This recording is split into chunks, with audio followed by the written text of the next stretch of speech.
When it comes to concrete, we've got you covered. RowPaint.com offers custom concrete coating services for your garage, business, warehouse, and more. And we do it in one day. We are your complete concrete coatings solution.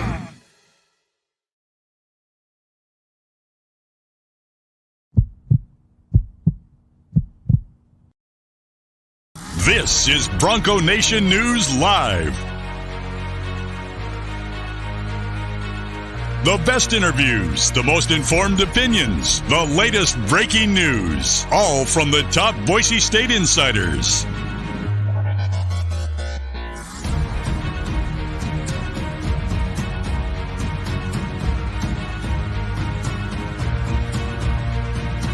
Now, here's four-time NSMA Idaho Sports Writer of the Year, BJ Rains, with another edition of Bronco Nation News Live.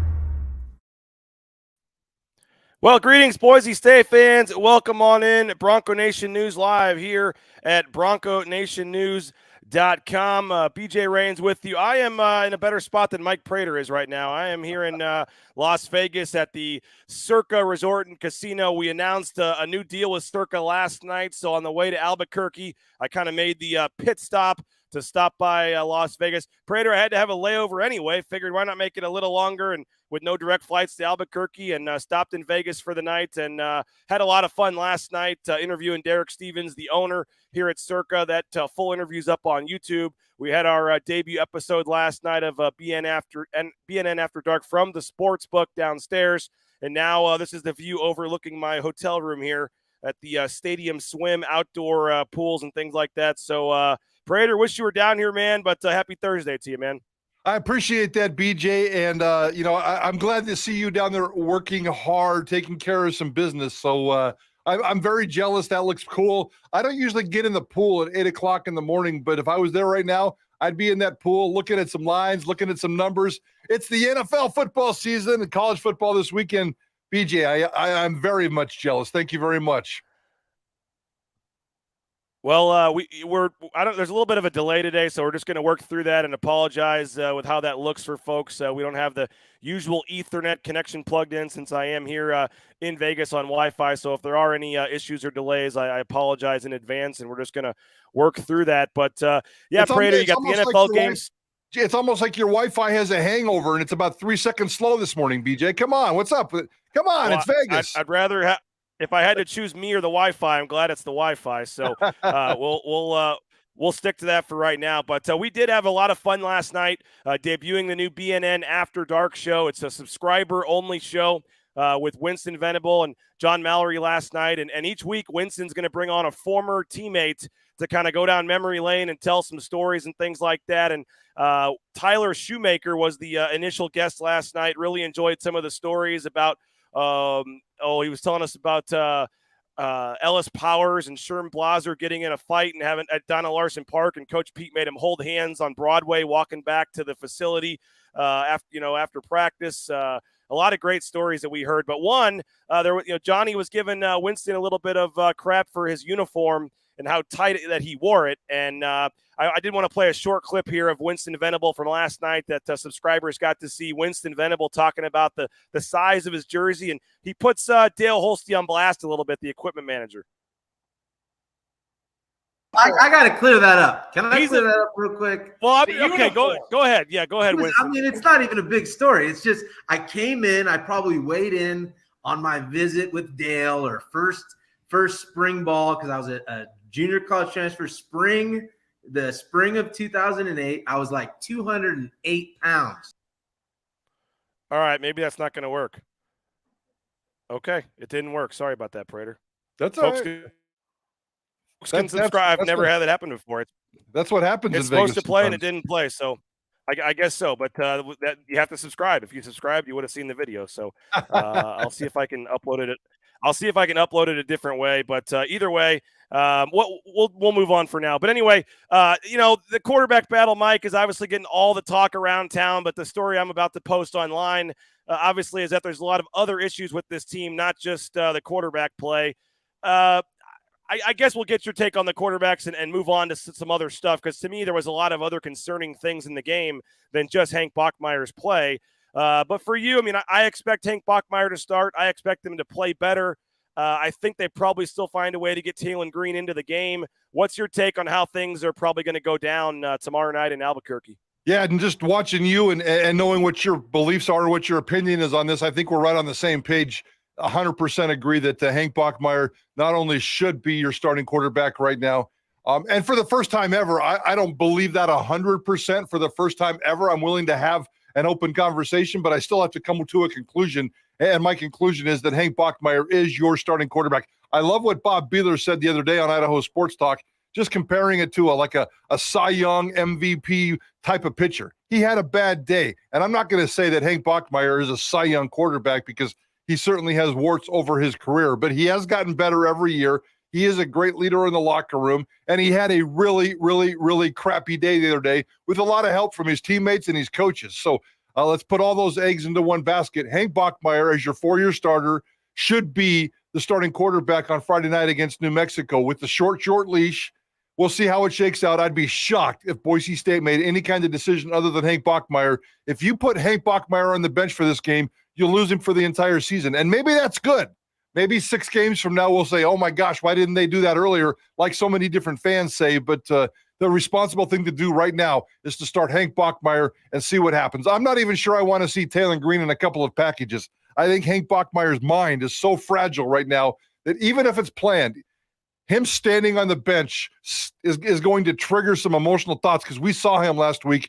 And even though he acted like a pro and looked like a pro doing it, inside, he was just beating himself up. So I'd be very careful because I think most of what Hank Bachmeier has going on right now, it's between the ears. It's not what is happening physically with himself.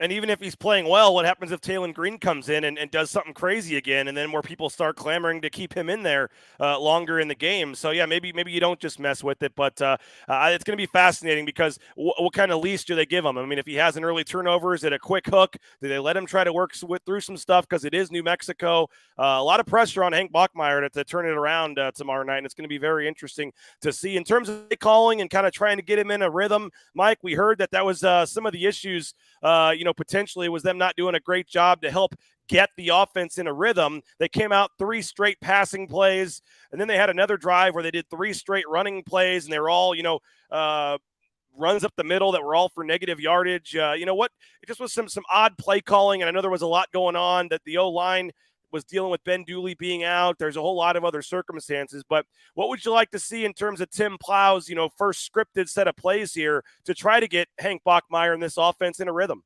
Well, certainly I would like to see them establish the run. They even talked about that ad nauseum in fall camp in terms of establishing the run, and that's just football 101. I'm not anywhere near as smart as these football coaches, but that's football 101. You got George Holani. You said you want to use him all season long. You don't want to take him off the football field. So many different things that the coaches said during fall camp, during press conferences, and with the media just didn't really happen. I think that they tried to outthink themselves, including Hank Bachmeier, including Tim Plow. Just get back to what you wanted to do and run the ball and establish it.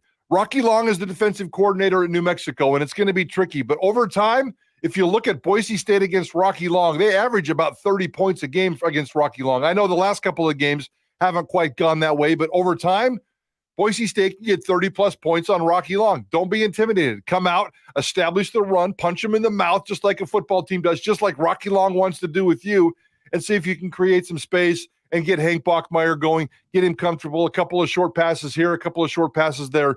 Tim Plow not only has to keep an eye on Hank Bachmeier, what he's doing physically, he needs to check on him what he's doing mentally. And he said the other day that he knew within 6 plays that Hank Bachmeier was a mess.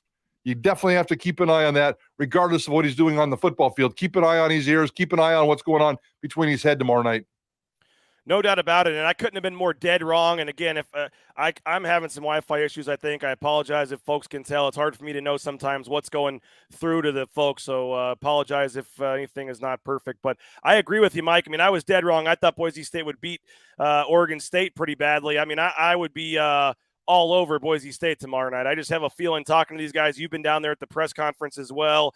It just seems like they've got something to prove on Friday. They got that bad taste in their mouth. And to me, again, I was dead wrong last week, so I'm probably wrong again, but it's got, 45-14 or something written all over it for me. I'm not sure I trust this offense to go 45 points right now. I really don't. And I think that Tim Plow has some red flags. We've always talked about issues with Tim Plow, but I've always supported Tim Plow, and I still do. But there's enough red flags now where I have to start being very, very careful. So I'm not sure I trust Tim Plow with this offense right now. I think he's trying to outthink himself too. So 45's probably too much to me. I know down there, if you look around, you could probably find Boise State somewhere on one of those boards over your shoulder. I think it's a 17-point spread. That seems fairly comfortable with me. If Boise State can come out and win by a couple of touchdowns and just look smooth. I don't need spectacular. I just need smooth tomorrow night. If we can get smooth out of this football team, I think they're back on track. I fully believe this team will be 3-1 with Hank Bachmeier slowly getting better and kind of frustrating the fans along the way. But let's see what happens tomorrow night.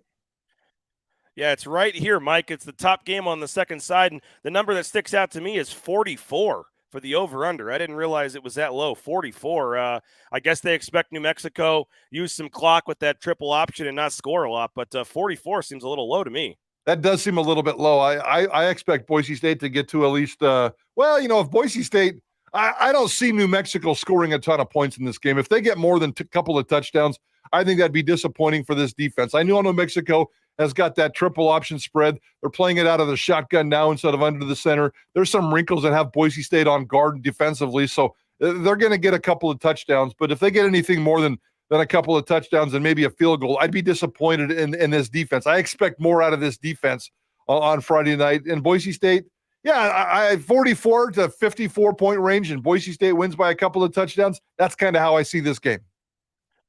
I think your hero's down there, Mike Prater. I see one guy by himself already in the pool. It looks like he has a six-pack of some sort of beer or seltzer in a little bucket seated next to him at 8:12 in the morning here in Las Vegas. So not sure what game he's maybe he's getting ready for the NFL game here in about 10 hours or whatever it is. But that guy looks like he'd be a fan of yours, Mike. I like it. Hopefully he's got a belly. Hopefully he's got his shirt off, and hopefully he's got a table just on the opposite side of his beer or his seltzers, which seltzers are okay in the morning, but by noon, he better be drinking the hard stuff. But I also want to see a bunch of betting tickets off to his left too. So that would be my ultimate hero right there, BJ. I mean, they've got the kiosks, the betting windows, all that literally outside. I mean, it is an unbelievable place here, and hopefully folks will check it out here at Stadium Swim. But Mike, okay, so we got the quarterback situation. We think we know what's going to happen there with Hank Bachmeier. I'm confident this team's going to turn it around and play much better tomorrow. But there were some alarming things in that game, and I know you guys have spent all week talking about it on Idaho Sports Talk.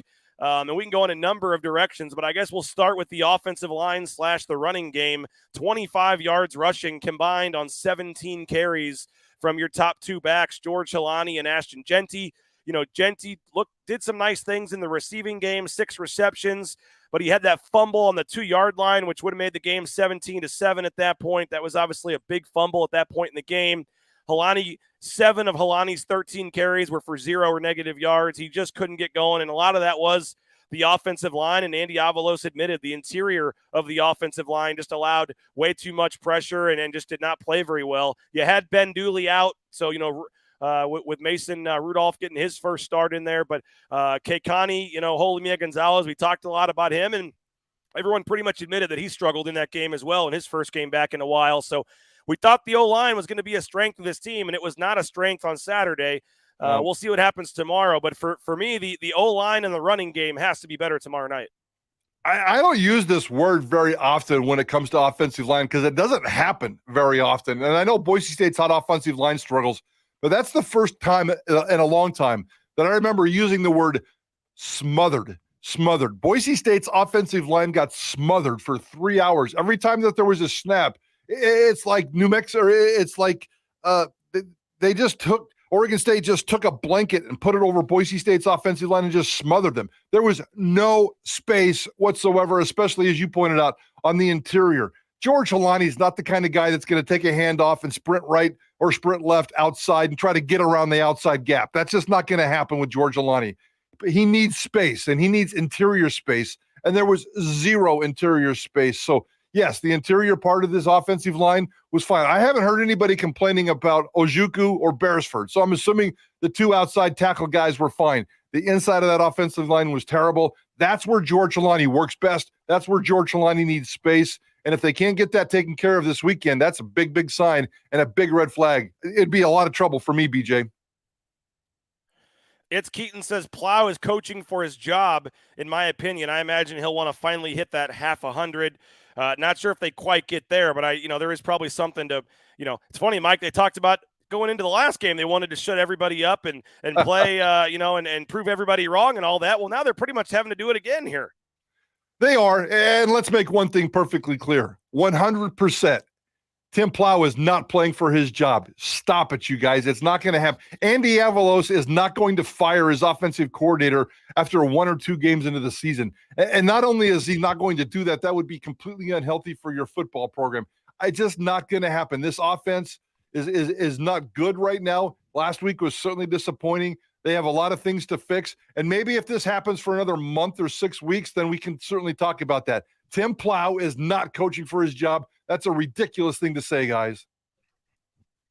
Hey, we're broadcasting on the mobile studios here, the Cutwater Canned Cocktail mobile studios. Maybe that's what the guy's got down there in his bucket, some Cutwater canned cocktails. So make sure for the game tomorrow night, head on out to your local grocery store, gas station, check out Cutwater canned cocktails, pre-mixed cocktails, very easy and affordable. Grab a couple for the game tomorrow night, and you will not be disappointed. And we appreciate Cutwater canned cocktails. Of course, some of our other great sponsors, Idaho Central Credit Union. Check what out over 500,000 Idahoans and why they've made the switch. ICCU.com, their mobile online banking. It's easy to use, and you can check them out, ICCU.com. Don't forget about that fall kickoff sale at Lithia Ford of Boise as well. And how about this? Even if you're not looking to buy a new vehicle, they'll still take your used vehicle. They'll make you a cash offer on the spot and buy your used vehicle. Head on over to Lithia Ford of Boise. You can check them out, lithiafordboise.com. And, of course, rowpaint.com as well. They got a 10% sale going right now for interior painting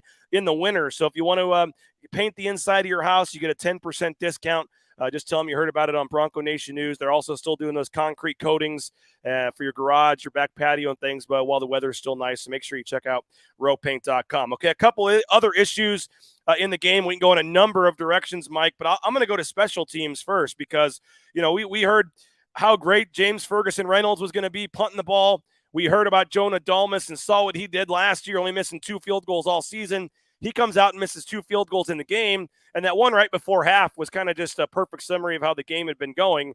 But if he makes that, maybe you have a little more momentum. And then when you score that second touchdown, you're only down 7 instead of 10 there later in the game. And so I thought Jonah Dalmas, even though the score didn't indicate it, at least the first field goal certainly hurt Boise State from a momentum standpoint. But for him to miss 2, and then for James Ferguson Reynolds, 5 punts, barely get over 40 yards on the average. It was below that 40. He had one, I think, over 40. It was about 37 for the average, something like that. So, and Kelly Papinga, I enjoy his honesty. We asked him what happened, and he basically said, I have no idea what happened with Jonah. I don't know what was going on there. And with James, he said it wasn't good enough. It wasn't to the standard, and they both know that. So what's your take on the punting and the kicking game, which we thought was going to be a strength, but it wasn't last week? It wasn't. I can't explain Jonah Dalmas. I have no idea. I think maybe he just got caught up in the bad juju that kind of sucked up this football team in Corvallis. I don't know what happened with Jonah Dalmas. He's been so consistent his entire career, and it wasn't like that was a tough field goal or a pressure situation. There was just some weird bad juju. And for James Ferguson Reynolds, I think he was just bad. Don't forget, he's only one of 2 true freshmen on this depth chart, the other being Ashton Genty, who played okay for a true freshman, other than the mistakes she made. He played well, other than the mistakes. But James Ferguson Reynolds, it seemed like the moment was just a little bit too big for him. He panicked. Kelly Papinga talked about how he rushed things, and I think he just, didn't trust himself, didn't trust the coaching, didn't trust his scheme, and just got out there and just panicked and just kicked the ball, and it went all kinds of crazy places. Now, one time where he had to kick from his end zone, it wasn't a good kick at all. It went only like 25, 30 yards, but he got a good 12, 15-yard roll. And I know that's part of what the punters do, especially an Aussie rules punter, but it was not a good punt. It was not a good night for James Ferguson Reynolds, but I'm willing to cut him a little bit of slack. 1, he's the punter, for crying out loud, and 2, he's an 18-year-old true freshman. So let's see what happens there, but that certainly didn't match the hype. Rudy says, here's what I'd like to see: a cornerback getting beat by 5 yards, the wide receiver drops it, and then our cornerback wiggling his finger. We did see that a couple of times. I know once Caleb Biggers got beat pretty bad early in the game. The guy drops it, and then the DB, Caleb Biggers was waving his finger. What did you make? And that kind of leads us into our next, the secondary, because they had a couple interceptions. We saw the play from JL Skinner. We saw the play that Biggers had for his interception, but got beat on a lot of big passing plays, a lot of play action plays or misdirection stuff where they bit, and then you had wide open guys over the top, kind of like this play. Even though they dropped it, it actually could have been even worse. Yeah. I think we're confident in the secondary. We like the guys back there, but what'd you make? Because they certainly gave us some big passing plays. And as I said on your guys' show yesterday, Idaho Sports Talk, when you've got a team pinned back inside their own 5-yard line like that, you got to be thinking safety. You got to be thinking, okay, if we'll get the ball back with good field position. But to give up like a 75-yard play on the first play after that Genty fumble, that was just a game changer, because then they end up scoring to go up 24-0 right there before the half. So what'd you make of the secondary? A little bit of good, a little bit of bad. I think that they were, again, going back to this mysterious juju that took over this football team. I think they got sucked into that a little bit. Losing Markel Reed had to be very emotional for this group. They love Markel Reed, and Markel Reed coming through a couple of different surgeries. All of us, high expectations for this year, big camp battle, lots of optimism. And then early on in the game, they see him getting carted off where he looked like he was crying a little bit, being emotional. I think that shell shocked this team. So maybe the Hank Bachmeier start shocked this defense a little bit. The bad juju that I'm not sure even exists, but it certainly seemed like it. Markel Reed. And then maybe just this team, maybe this team spent way too much time, just talking about how good they were responding in fall camp. There was a lot of good coming out of fall camp, and maybe this team just didn't quite get it. They were feeling a little bit too good about themselves. They've been humbled. I cannot wait to see how they respond. I'm not going to worry about the secondary. I'm worried about Hank Bachmeier. I'm worried about the offensive line because those problems have been lingering forever. I think the secondary will be just fine. Jake Forsyth says, for what it's worth, we did win the second half 17-10 after 6 of the worst possessions possible. We somehow outplayed them. You played golf with Jake in the tournament. Good guy. Yeah, he is a good guy. We're Facebook friends now, so I love Jake. He was my coach that day on the golf course, and Jake's a good dude. What do you make? Another disappointing thing, I think, was the lack of pressure on the quarterback. Mike, no sacks, only 3 quarterback hits. We found out their goal is 3 sacks a game and 10 quarterback hits, so not even close to what they want to be. And Spencer Danielson was pretty open about that, that they just weren't even close to getting enough pressure on the quarterback. I know the O-line is pretty good for Oregon State, and also this week you're not going to get a lot of quote-unquote pass rush with it being a triple option team, so you kind of, as Papinga said, throw that out the window this week. But in general, not much pressure on the quarterback last week. George Tarlas, pretty much a no-show. What'd you make of the lack of getting to the quarterback? I'm worried about this one, BJ. One, because we liked those guys a lot. We like those guys an awful lot. George Tarlas is a fun guy to hang around. Dimitri Washington is a great dude to be around. Those guys are great personalities, great characters, great human beings. And I think we got sucked into it a little bit. Here's a complete dose of honesty, BJ. Dimitri Washington has been around for a long time, but I don't think he's ever lived up to expectations, at least consistently. I don't ever remember him being consistently a dominating player, a guy you can put out there at the edge and you can depend on him to stay healthy, to stay on the football field, and to stay dominant. He just has never developed into that kind of a football player, even though we love him when he shows up at media press conferences and everything else. George Tarlas, as much as I love this dude and want to put him in the NFL, he ended up in the Big Sky. And now he's transferred and he's here.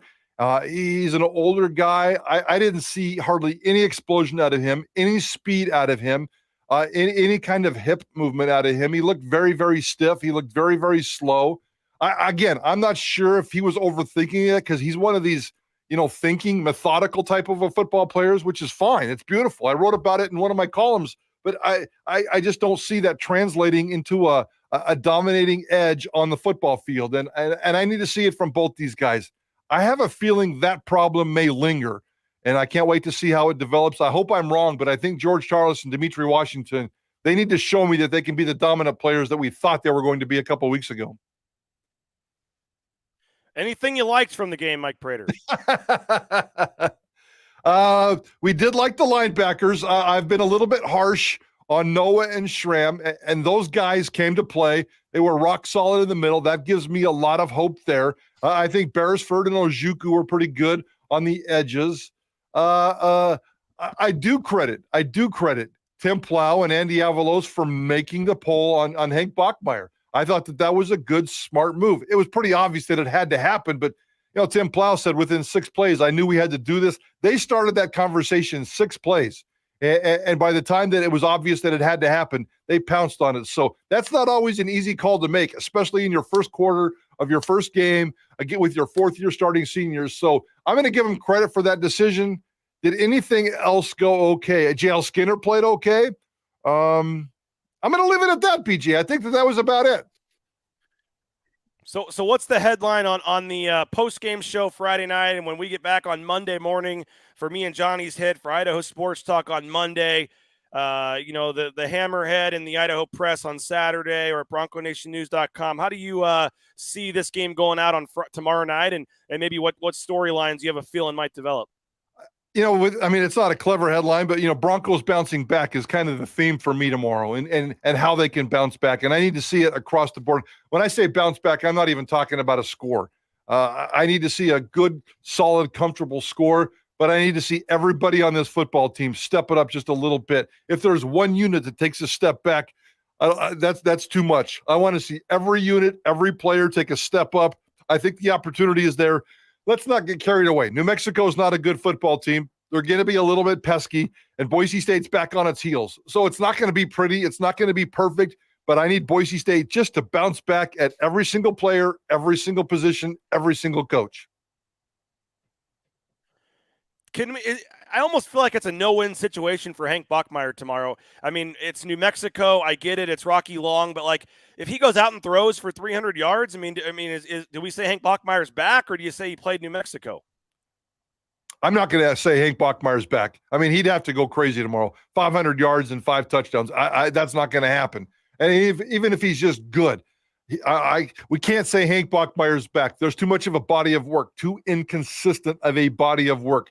I need to see Hank Bachmeier not only put together a string of successful games, I need him to do it the entire season. That doesn't mean he can't have a bad quarter here, or maybe even a bad game or a bad play or whatever. I need Hank Bachmeier to get better tomorrow night, and I need to see him get better every single game for the rest of the season. That's what I expect out of a 4-year starting quarterback and a leader that he's supposed to be. He's got the talent. He just needs to stop overthinking in his mind. Derek says there were about 15 players that made critical mistakes that led to OSU points or missed BSU points. Don't expect that to continue. Probably agree with that. Steve disagreeing with you, says Tim Plow should absolutely be fighting for his job. Are you guys on location today, Prater? Yes, sir. We're out and about at Treasure Valley Subaru. I know that's not one of your sponsors, but it's one of ours at Idaho Sports Talk. BJ. Well, that's okay. Zach Bullock says Goldfish Chugs at 3:00 today at TV Subaru. Today is Johnny and Prater's second anniversary together. We are celebrating our second anniversary. This is literally the date that we started 2 years ago, this beautiful relationship. So Ballgame and I are going to be out and about, giving away all kinds of tickets, giving away high fives, giving away hugs, giving away some cupcakes. Absolutely. Come by and say hi. And we'll even we'll even share some BJ Rain stories.